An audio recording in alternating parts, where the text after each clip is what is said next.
Welcome to Host Good Stories, where you decide if the story is true or fake. It's been a while, so I'm going to tell you a story and you let me know what you think, okay? So you want to make sure you put your comments below and remember if you want to share your ghost story, send it to harlotespooktalk@gmail.com. Okay, so there, this is sent in. They said this is how they wrote it. Okay, so there's an old country road outside of Austin, Texas, that kind of appears into a tunnel of oak trees and mist that the sun goes down. Locals say it's haunted, but no one can ever agree on by who. So one night in 2012, a woman named Marissa was driving home late from her sister's house. It was past midnight, and she was miles from the nearest gas station when her car began to sputter. She pulled over right by a small wooden bridge, the kind barely wide enough for one car at a time. Her phone had no signal. The sound was crickets and soft screams of the bridge under the weight of her car. Then, three knocks. At first, she thought it came from the hood, like metal shifting. But then she leaned into her window to look. There was no one there.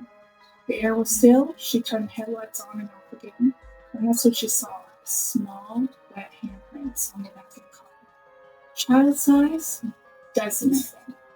Marissa's heart dropped. She jumped into the driver's seat, locked the doors, and tried starting her engine again. It roared to life on the third try. She didn't look back as she sped off the bridge. The next morning, she told her father what happened. Her face went pale. She told her that in the 1970s, a school bus carrying children had gone off the bridge and into the river below. None of them survived. Since then, people say if you stall on the bridge tonight, you'll hear three knocks. Tiny hands will push your car to safety. Later that week, Marissa went to a car wash. As the water sprayed across her trunk, she could still see faint outlines of the handprints. Well, how many times she walked away. Um, so I hope you enjoyed the story. It's funny because you hear about these stories all around the world of like maybe Jacob's Bridge, things like that, how where like the school bus of kids and you can put it in neutral, especially in like Texas, there is a place where you can put it in neutral and you'll see handprints. I've had friends go to this spot. I will not because I'm too chicken. But this is